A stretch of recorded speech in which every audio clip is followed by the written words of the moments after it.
Pour conclure, il faut choisir le type de plan que l'on va utiliser en fonction de l'objectif que l'on s'est fixé. Si votre objectif, c'est simplement d'informer, c'est-à-dire de communiquer une liste d'éléments, dans ce cas-là, il faut utiliser le plan liste.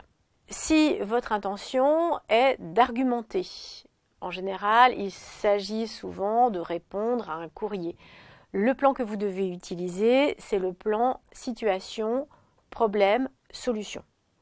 Si votre objectif est de convaincre, et là on est plutôt dans des écrits qui concernent la vente, le plan à utiliser, c'est le plan avantage, preuve, bénéfice. Et puis enfin, si vous écrivez pour questionner, vous pouvez utiliser le plan situation, question, modalité de réponse.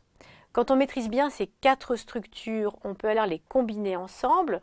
Par exemple, si on a une argumentation difficile à exprimer, on va garder le plan initial situation, problème, solution, mais on va par exemple utiliser le plan liste pour renforcer la définition du problème. Toujours bien se souvenir qu'un écrit correspond à un objectif précis et c'est cet objectif qui détermine la nature du plan que l'on utilise. Une fois qu'on a choisi un plan, on s'y tient du début à la fin de l'écrit.